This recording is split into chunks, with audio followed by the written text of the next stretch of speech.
esta semana he estado presentando a los escritores que me acompañaron en este viaje a la feria. Presenté a Lana, que está acá conmigo, al propio René Fuente, que está aquí a mi lado, en fin, a todos los escritores, Manuel Vázquez Portal, el doctor Tres Palacios, Efraín Riverón, lo presentó Manuel, pero yo estaba presente, dije algo, unas palabras también. Cindo Pacheco, que fue una ceremonia muy linda. Pablo Socorro con su almendrón azul, fue fabuloso, y ha sido una semana llena de emociones. Y hoy me toca la presentación más difícil, que es la propia, la mía. Yo también traje mi libro, Vanos Lugares, de poesía, y el taxidermista, la palabra taxidermista, el hombre que va a hacer algunos cortes con un bisturí que trae desde allá del Uruguay y que lleva meses. Pero cuidado que también embalsama. Lleva meses en eso, haciéndola, porque las cosas más difíciles que es hablar de un libro de poesía. Los poemas son como pesadillas, sueños, y una de las cosas más difíciles de explicar en el orden de la realidad son los sueños y las pesadillas. Y cuando alguien escribe sus pesadillas y las pone en el papel, hay que ser muy buen teórico de la poesía, y por eso confío plenamente en René. Extraño enormemente a Manuel Vázquez Portal, que me dijo que iba a estar conmigo y no pudo estar, porque Manuel tiene un ojo clínico y una capacidad verbal para decir las palabras, lo que yo digo en esos poemas, decirlo de alguna forma diferente, más impactante.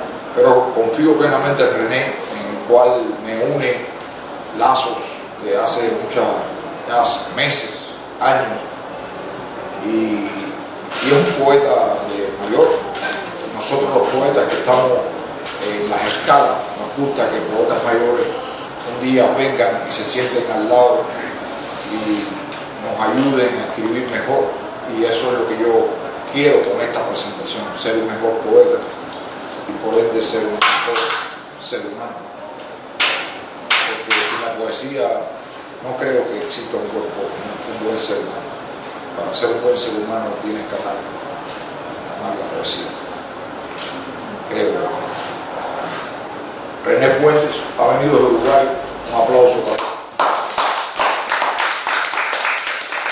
Y ahora le entrego las venas abiertas a América Latina. Bueno, muy buenas tardes, muchas gracias por estar acá en esta presentación de este libro, que tiene un título que me gustó mucho, porque parecería que es de lo que todo libro de poesía trata de huir, de evitar, ¿no? Los vanos lugares, que el término vanos lugares está muy cerca de lo que conocemos como lugares comunes. Entonces, en el ámbito artístico, los lugares comunes, bueno, pues es aquello de lo que uno trata de alejarse, ¿no? La parte creativa implica alejarse de los lugares comunes.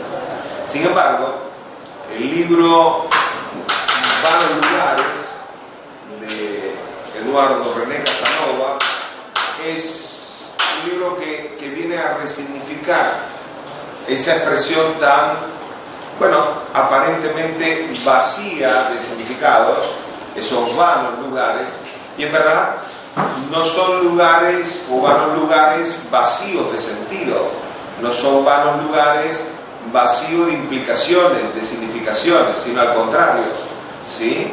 Desde una mirada, desde una perspectiva y desde un tono muy, yo diría, un tono que viene de la autoconciencia y el desengaño incluso. No es un tono frío, aun cuando hay un verso que dice, bueno, que refiere a la frialdad, pero no es una frialdad ajena a la conciencia humana y al sentir humano. Eso que decía Eduardo antes, ¿no? Bueno, la poesía nos humaniza, la poesía nos da otra noción importante del humano. O sea que son vanos lugares no por falta de sentido, y no son vanos lugares porque tome un distanciamiento frío, alejado, desnaturalizado del humano, sino por el contrario, desde una profunda humanización y desde un profundo conocimiento del desvelo que implica el recorrido de estos lugares. Bien, entonces allí a mí me llamó la atención. Realmente leo mucha poesía, evidentemente, en la medida que escribir poesía implica leer mucha poesía, y sobre todo también trabajo en la corrección y edición de poesía, ¿no? Entonces a mí me gustó mucho leer este libro, Eduardo, porque en la medida que lo leí primero, bueno, hice una lectura secuencial de los textos, pero después fui encontrando, esta es mi versión de lectura más desde el ensayo, que quiero compartir con ustedes, que Eduardo va como en dos ritmos, en dos formas en su manera de concebir el poema, ¿no? Enumera los textos uno tras otro, pero en definitiva hay poemas que son como prescriptivos, que proponen como una poética de lo que va a desarrollar, y hay poemas que son la puesta en práctica, ¿sí? La praxis de esa poética que aparece repartida en diferentes poemas a lo largo del texto, ¿sí? Y eso también tiene un significado importante para el propio libro. Le da una autonomía, porque aun cuando Eduardo es muy de enunciar, de explicar y demás, el libro tiene su propia forma de concebirse, y el libro tiene su propia forma de marcar esos lugares. Por suerte, y por suerte para el libro, por suerte para los poemas, y creo que para los lectores, para ustedes, como lo fue para mí, esos lugares son distintos. Hay lugares enunciados desde situaciones, hay lugares enunciados, por ejemplo, yo separé poemas que hablan de lugares desde el yo, ¿sí? Desde el yo del poeta, que se analiza, que cuestiona. Hay lugares que vienen a ver a los otros. Por ejemplo, hay un poema fabuloso sobre la madre, ¿no? Es una mirada, es buscar los lugares de percepción en los otros. Hay lugares que indagan y cuestionan, eso está muy bien, fue un momento alto del libro, que cuestionan al mundo, y hay lugares que cuestionan la mirada desde la otredad, desde el otro. Entonces son varios lugares donde se ve, de donde se escribe, y de donde el acto poético se concibe como una manera de mirar y constituir esos lugares. Bien, entonces yo había anotado acá, y le iba a pedir a Eduardo que lo comentara brevemente, para después ir a algunos poemas como puesta en práctica de esa poética. Él dice en algunos versos, por ejemplo en este primer poema dice: mi país no existe, nos hemos ido a las raíces del mangle. Y acá a mí hubo algo que lingüísticamente me surgió, ¿no? Porque él dice: nos hemos ido a las raíces del mangle. Y ahí, a ver, para quienes conocen el mangle, estamos en el contexto del Caribe, conocer el mangle es fundamental para entender el mundo costero. De hecho, estamos en un ámbito de la cultura costeña colombiana. El mangle siempre implica esas raíces profundas, salientes, visibles. No son raíces de la belleza convencional. Pero fíjense que este libro se titula Vanos lugares, y si algo tiene el mangle no es variedad, es fijeza, es profundidad. Entonces, cuando él dice: nos hemos ido a las raíces del mangle, bueno, pues yo leí a las raíces, con las raíces del mangle, en las raíces del mangle, o sea, todas las variaciones de lo que luego viene a aparecer en el libro, ¿no? En esas versiones de los lugares.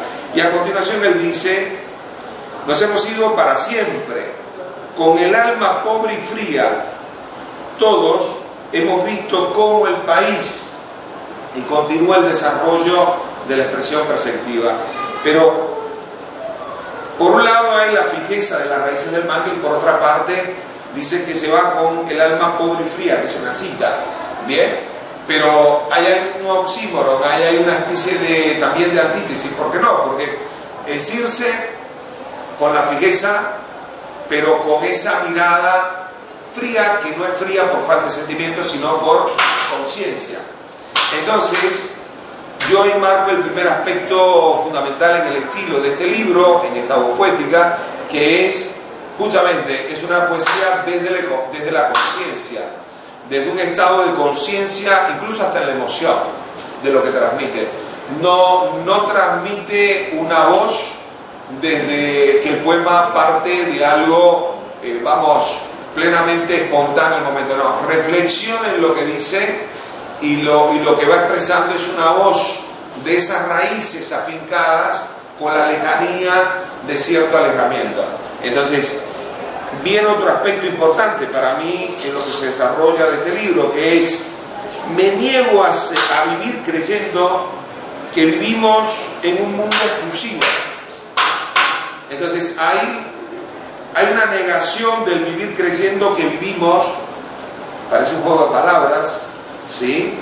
Una especie de alteración en base al verbo vivir, pero niega aceptar que vivimos en un mundo exclusivo, y ese exclusivo le da el significado a que muchos de estos poemas toman el foco de atención, toman el punto de enunciación, toman el hecho poético en circunstancias muy caseras, muy cercanas, muy familiares, muy internas, y refiero por ejemplo ese poema a la madre, ¿sí? Del proceso de llevarse a la madre, de lo que fue la vida de la madre en algún lugar. Ahora vamos a escuchar el poema un ratito, ¿sí? Y lo que es la vida luego con la madre. O el poema de estar frente a un espejo, que no es esa mirada ni ese lugar tan significativo y siempre incuestionable en la poesía cubana de Narciso frente al espejo, se les llama Lima, sino es un hombre común, cercano a nosotros, que está frente a un espejo y empieza a hacer disociaciones, empieza a hacer diferenciaciones entre diferentes formas del yo, siempre con los pies en la tierra, siempre de un estado reflexivo, analítico. Ahí está lo frío, no lo frío por lejanía, y eso funciona muy bien en este libro en varios poemas. Y el otro aspecto que yo tomé, que me parece importante tenerlo en cuenta ahora en la lectura que va a hacer Eduardo de los temas seleccionados, es cuando él dice: el ser humano necesita del sufrimiento para definir su realidad. Y esto es un punto significativo que yo creo que viene más de cierta noción de la poesía cubana. Yo me reí en silencio hoy al mediodía cuando releí el libro y demás. Decía, bueno, en definitiva, el libro de Eduardo es un libro de poesía cubana. Sí, es obvio, es un poeta cubano, pero ¿dónde está el vínculo mayor que le encuentro este libro con la poesía cubana? En la medida que he tenido que vivir, he tenido que escribir, he tenido que leer, y en la medida que he escrito de otras literaturas, además de la cubana, aún siendo también poeta cubano, uno de los aspectos que yo creo que es más recurrente en el buen sentido de la palabra en la poesía cubana es la noción del deber de la poesía, ¿no? La poesía como un lugar de enunciación, y la poesía como un lugar donde el sufrimiento está. El sufrimiento como una forma de conciencia, ¿no? No sé, puedo citar Martí, Escardó, tantos poetas de tantas generaciones. También, ¿por qué no? Es en el buen sentido también de la palabra bueno, el valor que le diste al epígrafe de Alberto Rodríguez Tosca, que fue un gran poeta cubano con un libro fabuloso, Todas las orillas del rey. Yo creo que fue un libro emblemático de esa generación. Y en definitiva, ese es el otro punto importante a tener en cuenta acá, ¿no? O sea que Eduardo refiere a lo siguiente, ¿no? El ser humano necesita del sufrimiento para definir su realidad, no desmarcar, no apartar, no desvincular, ¿sí?, el sufrimiento de una forma de la realidad. ¿Bien? O sea, no el sufrimiento como un sentimiento, no el sufrimiento como una queja, sino el sufrimiento también como una forma de conciencia poética. ¿Bien? Entonces, en el recorrido que podríamos hacer, bueno, también pienso... Interrumpo 30 segundos. Voy a despedir de esta amiga que ya no voy de la feria. A darles un abrazo, un beso. Perdonen. Una feria latinoamericana. Es una feria latinoamericana. Hasta luego. Hasta luego. Usted perdone, que nos volvemos a ver quién sabe cuándo. Buen viaje, buen viento. Gracias. Bueno. que ella es muy popular. La quieren mucho. Todo el mundo. Todo el mundo la quiere. Entonces, haciendo una elipsis situacional, esa manera de concebir el sufrimiento no, digamos, vamos en la forma más convencional desde el pathos, ¿no? Como el sentimiento del pathos griego, sino el sentimiento como un espacio de la realidad, que es lo que dicen esos versos. O sea, estos versos de estos poemas recorren con ese compromiso, con esa relación profunda, incluso ética, de relacionar la realidad como una necesidad humana, perdón, el sufrimiento como una necesidad humana, vinculada y vinculante con la realidad. No hay realidad si no se reconoce el sufrimiento de esa realidad. Bien, entonces estos son los tres aspectos principales que yo noté como parte de la intención poética de esa prescripción que está repartida en el libro y que en determinados poemas me gustaría que Eduardo lo fuera leyendo. Bueno, se cristaliza, se logra, se naturaliza cada uno de los aspectos que dije en el acto poético de esos textos. Gracias, es cierto. Podrías leer, por ejemplo, empezar por el poema 1. Ok.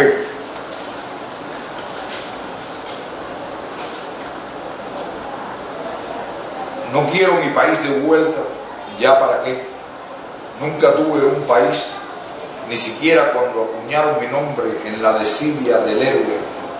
Mi país no existe, nos hemos ido a las raíces del mangle, al paisaje soñoliento del norte.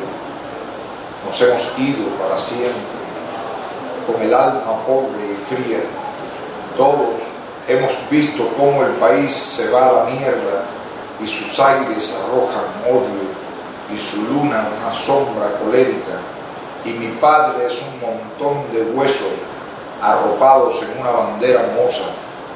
Me he traído a mi madre para que muera lejos de donde ofreció su sexo, esa línea que nace del primer beso, esos círculos germinando, esas parábolas a mi nacimiento son puras pendejadas del emigrante. Mi país es un país de pavor y sus fisuras y desgarraduras nos persiguen a todos. Acá en el norte, donde probablemente vivimos imaginando cómo podría ser el país que tuvimos o tienen, sin nada sagrado, sin memoria, sin carne atada al alma o ser que desclavar, bajar, acostar en la tierra hasta el hartazgo para que venga la abundancia, los artefactos, la zarzamora, el desentume de la mano y se marchen los años vacíos e inútiles, y que venga la identidad, asumir esa identidad sin el nombre de un falso héroe, mientras te acomodan boca arriba o boca abajo y revisan tu cuerpo de nacido sin permiso de nadie, porque somos héroes desconocidos tanto y más grandes que la historia en el ritual de las 4 letras, en las horas eternas que conforman la piedra, esa que acarrean inmundos por la cuesta como una vasija para el agua, con púrpuras negras y amarillas, los colores del país donde nacimos.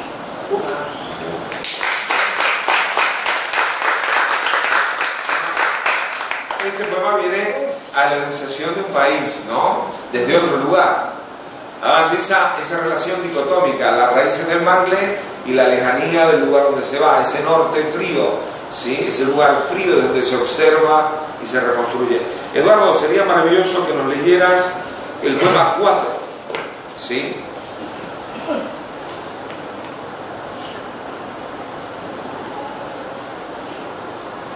En unas semanas, no más de 10 años, mi madre morirá.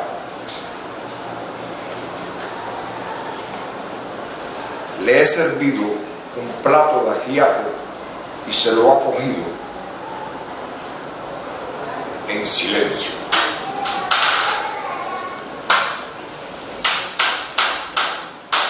unas semanas, no más de 10 años, mi madre morirá. Le he servido un plato de ajiaco y se lo ha comido en silencio, sin levantar la cabeza. La vastedad de la memoria le ha impedido quitar la vista del caldo. Ahora sé que preguntará por los otros y tocará mi turno de prestarle mi corazón. Con la boca cerrada y el cuerpo transparente, lavo la vajilla. Mi madre ha visto el agua tras mi pecho, las barcas deshechas en mis huesos, la espuma en mi lengua tropelosa, prometiendo el pago a fin de mes.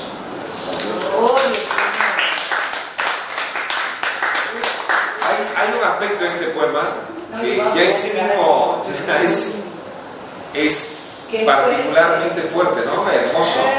¿Sí? No, aquí sí está el sufrimiento de verdad. Pero qué interesante cuando él dice, o qué bien logrado cuando él dice, a ver, servirle un plato de ajiaco, que es un plato tan típico, ¿no? En la cultura cubana. Bueno, el ajiaco es una especie de caldo con viandas y más, pero que tiene el ají, por eso el ajiaco. O sea, eso es muy cubano, ¿sí?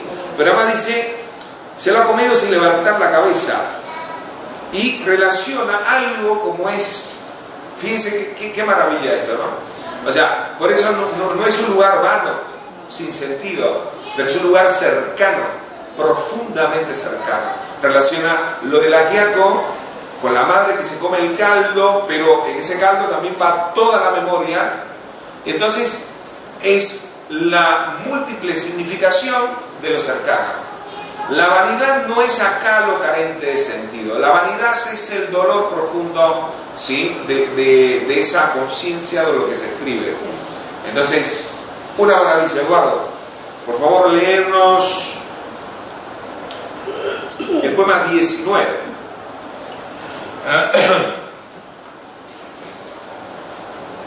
Te miras en el espejo. Este poema se lo quiero dedicar a Adán. ¿Okay? Te miras en el espejo y crees que eres el mismo. Lo más fácil es ser engañado por un espejo. A veces los dos son fragmentos distintos que pueden tener una vida hermosa, llena de serpentinas y pitos de calabaza. Lo más tenebroso es lo fácil que se puede romper un espejo en dos pedazos. Entonces salen dos fragmentos de tu imagen llenos de desvaríos, de concepciones temporales que tratan con desesperación de justificar una existencia sin sentido ni propósito. Desde entonces serás una carga evadida, quebrada, viviendo dos vidas o cuatro, según la cantidad de fragmentos que han nacido del espejo. Y si no creías en el destino, porque odias saber que no puedes controlar tu vida, haz una pelota con todo lo que te han robado y mucha salida. De lunes a viernes le pones más salida. Con tu lengua, ayer blanda, hoy instrumento degollado. Para el sábado debe estar bien dura. No importa que sea una pelota luna llena de cráteres y pequeñas montañas de besos no dados, tómala, arrójala con fuerza contra la pared donde estuvo el espejo. Con suerte abrirás la puerta que esconde los ojos que han estado observando todos tus malabares y purgaciones. Te dominará la ira y no debes sentir repulsión a la muerte. La felicidad radica en la venganza. Haz con esos ojos lo que más te plazca.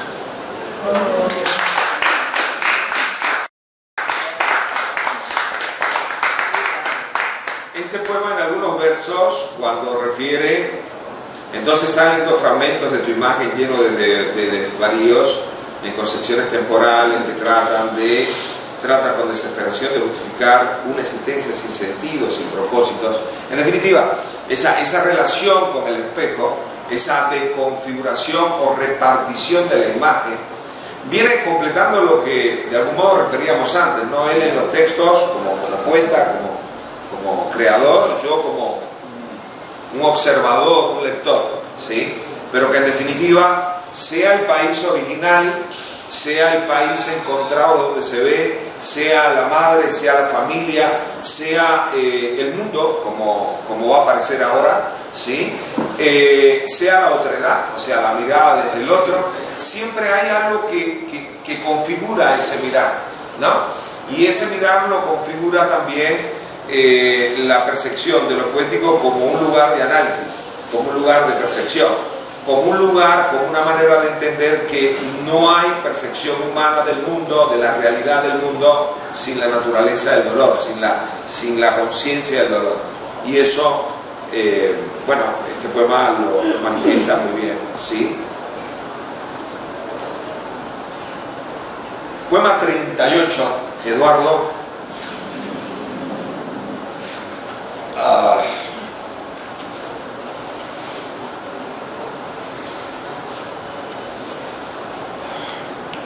¿Están listos?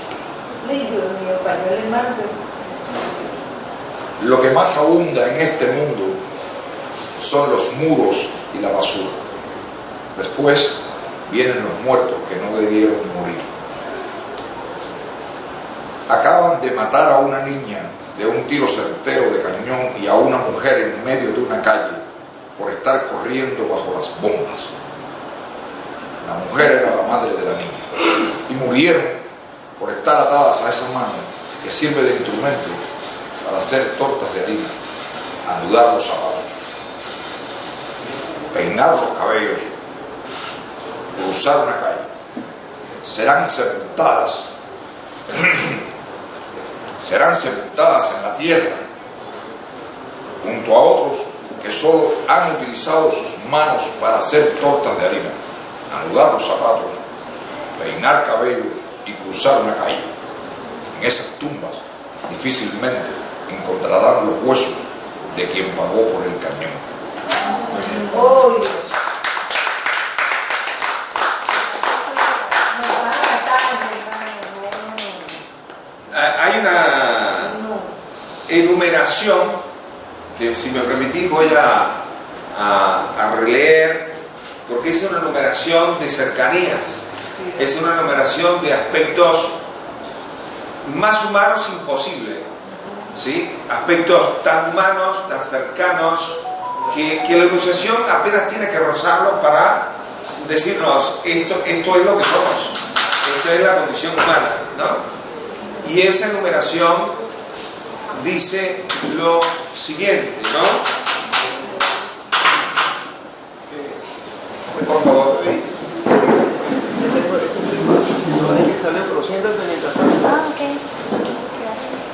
Y esa enumeración, fíjense qué interesante, qué cercana es. Que sirve de instrumento para hacer tortas de harina. O sea, todos como humanos estamos cercanos al vínculo de las diferentes formas de hacer tortas de harina, con diferentes tipos de harina, sea una arepa, sea una tortilla, bueno, diferentes formas, ¿no? Mucho más en las culturas nuestras, latinoamericanas. Anudar los zapatos, lo más universal que hay, que forma parte de la madurez, de la independencia de un niño. Sí. Bien, peinar los cabellos, ¿no? Cruzar una calle. Entonces, esto es parte de lo que este poema y a lo largo del libro también asistimos, ¿no? Como otra vez, no vamos a vanos lugares, ni de la desmemoria, ¿sí? Ni de la falta de sentido, y mucho menos lugares comunes o de la banalidad. Vamos a lugares o vanos lugares de donde todos nos unimos, donde todos tenemos significados para compartir. Bien, entonces en ese sentido, y para concluir, me gustaría que Eduardo leyera el poema 40 que cierra el libro y que es una relación de cohesión poética muy, muy bien lograda como el poema inicial del libro. Poema 40. He dicho que nací en una isla. La verdad es que mi nacimiento ocurrió en una pecera. Desde entonces me enseñaron a mirar al futuro como un pez que se ha quedado sin aletas, y una piedra del fondo fue mi almohada. La habían colocado días antes de mi nacimiento para lo único que sirven las piedras, yacer en el fondo y ocultar un agujero por donde los peces miran afuera y esperan por alguien que encienda la luz, les deje caer unas migajas en el agua. Algunos de nosotros ya no vivimos en una pecera, pero nadie puede estar en lo cierto todo el tiempo, en especial cuando sabemos que nos han mentido toda la vida. A que colgaron en una cruz también nació en una pecera.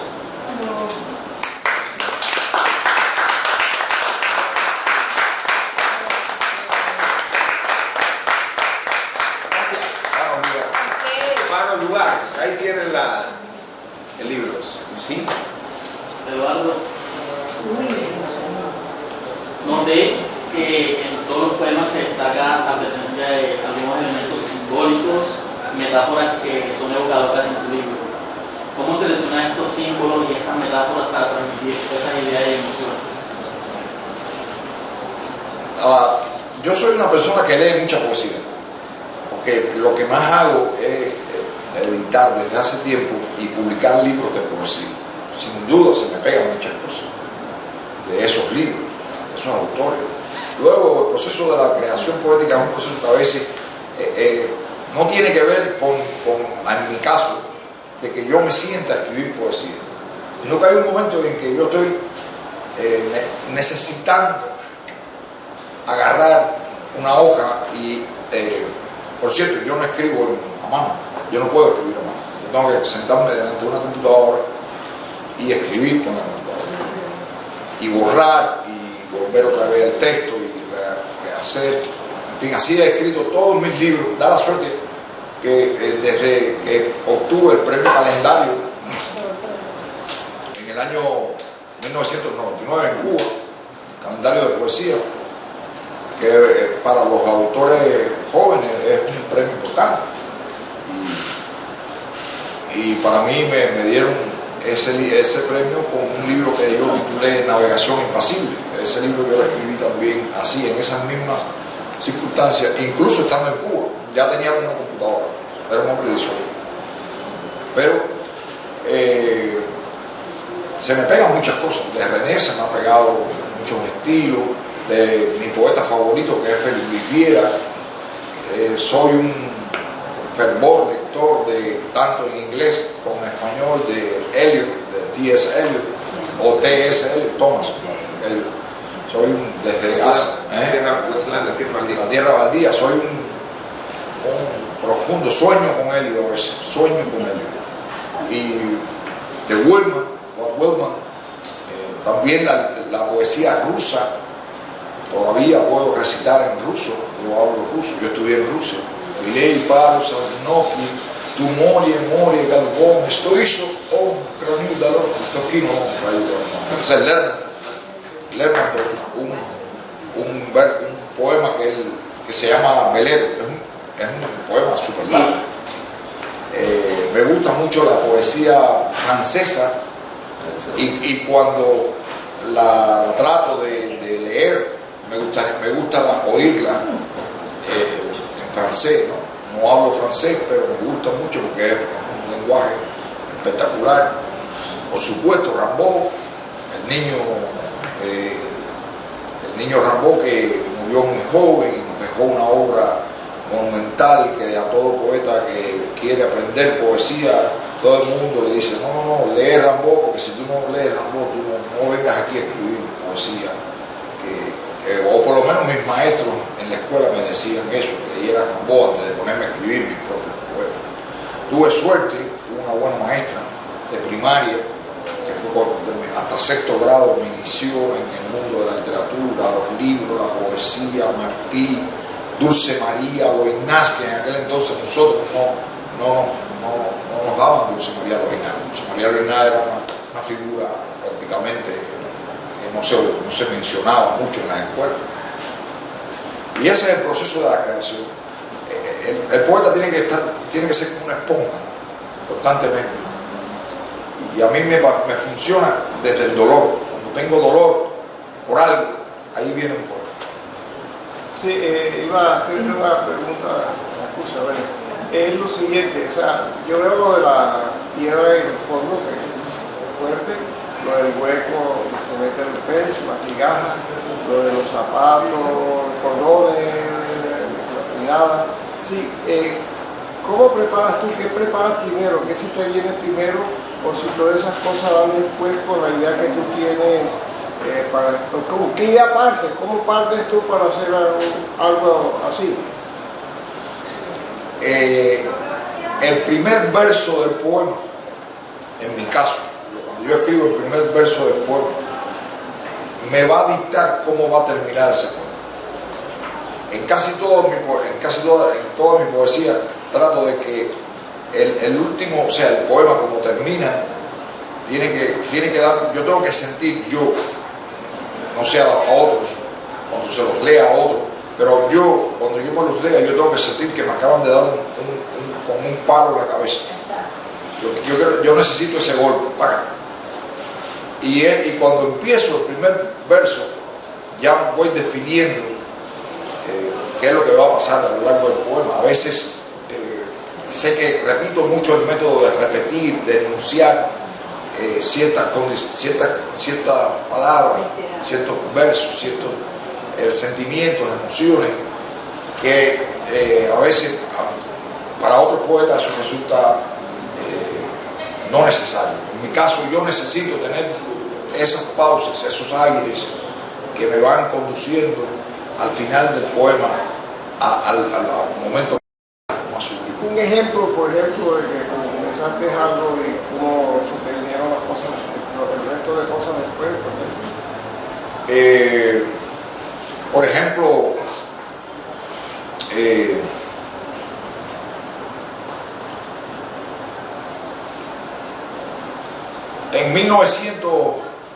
el 2019, yo tengo, después de estar operado por un accidente laboral, mi empleador me bota del trabajo y yo me quedo sin trabajo. Yo tengo una niña chiquita que tiene 10 años y estaba lesionado del pie, mi empleador me saca del trabajo y yo ya estaba fundando Editorial Primigenio. O sea, Primigenio surge porque yo me accidento en un trabajo, me caigo y me fracturo un pie, un tobillo, y tengo tiempo para crear Primigenio. Y me alegro de que haya pasado eso. Y yo escribo un poema que voy a leer un pedacito, no todo, que dice, ese poema lo escribí en esos días que yo me había quedado sin trabajo. Y dice: solo 3 veces he podido preguntar por qué estoy aquí, o me lo han preguntado y me he hecho el sordo. Ese lugar, hermano, al cual me refiero es los Estados Unidos. O sea, ¿qué tú haces aquí? Sí. La primera, en un sueño donde era un fantasma que arrastraba por los entrepisos una cauda de penitentes,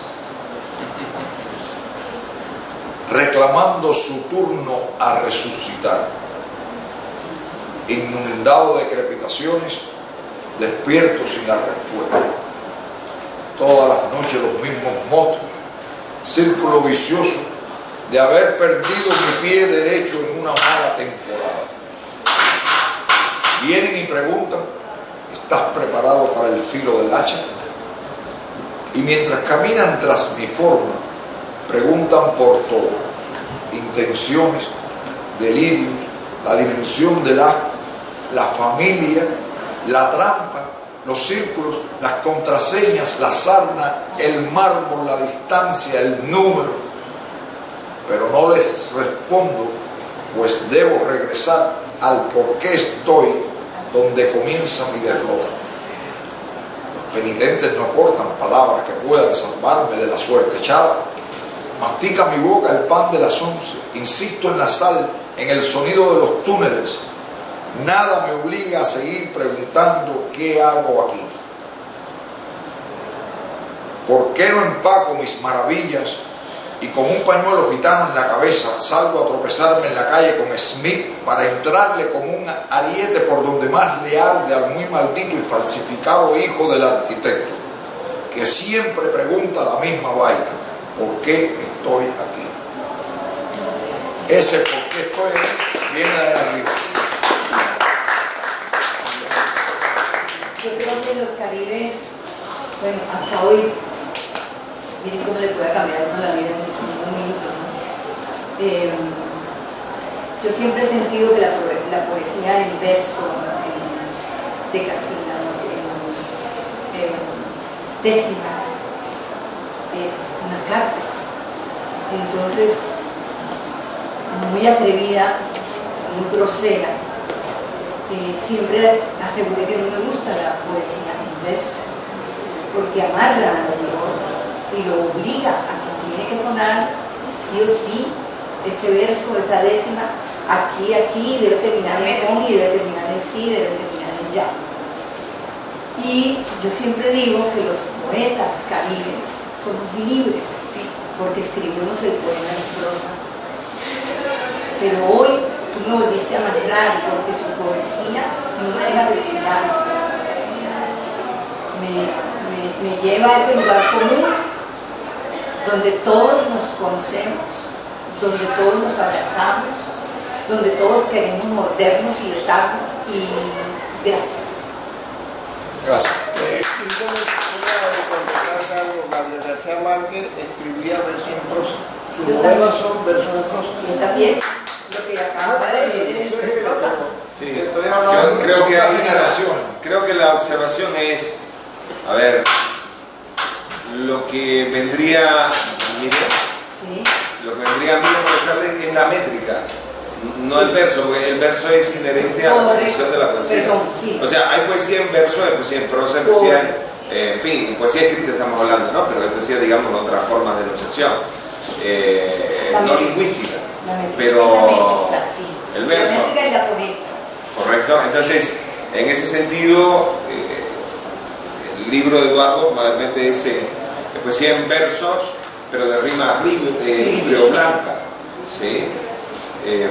Bueno, funciona así también. tenga más sentido a lo que quiere expresar y no Sí. se amarra, como dice ella. Claro. Bueno, García Márquez decía algo muy interesante. Cuando Pablo Neruda ganó el Premio Nobel de Literatura, poco antes que García Márquez, lo fue a entrevistar, y la entrevista realmente no es muy trascendente, pero hay una frase, por lo menos para mí, perdón si para otros no es, pero hay una frase de García Márquez que vale toda la entrevista, y es cuando García Márquez le dice a Neruda que él quiere, que él está haciendo y que él quiere hacer en narrativa la poesía que Neruda ha hecho en versos. O sea, que en definitiva era parte de su intención como escritor de narrativa de Gabriel García Márquez, llevar la poesía a la narrativa,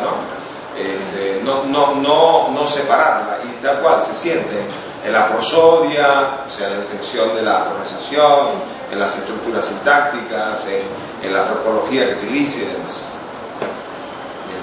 Y ya, para finalizar, ¿alguna pregunta? Yo me presento, soy docente de lengua castellana de un colegio oficial, de una institución oficial del Estado, y vine con algunos de mis niños del semillero de poetas.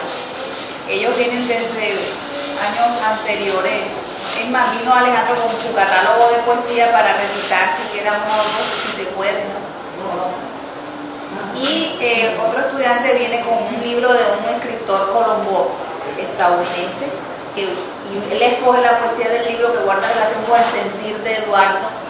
Él escogió la poesía si se puede leer o si no el tiempo. Todavía no han mostrado el... Sí, ya vino la paleta hace un rato. Pero no puede ser tan matemático, esto es... Hay que bajar un laxo, hay que dejar, Sí. sobre todo el niño. Yo pensaría que sí. Pero ahora no lo terminemos. Yo lo único que quería era leer un poema que yo dediqué a René, que tiene una cita pequeña de la novela Las trampas del paraíso.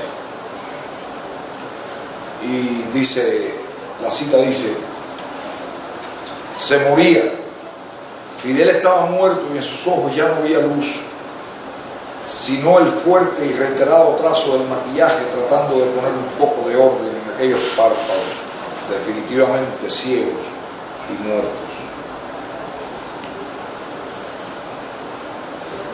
El 25 de noviembre del 2016 Fidel moría como se supone debía ser, con su dedo índice apuntando hacia la pared, mientras nosotros seguimos muriendo bajo los escombros que nos dejó.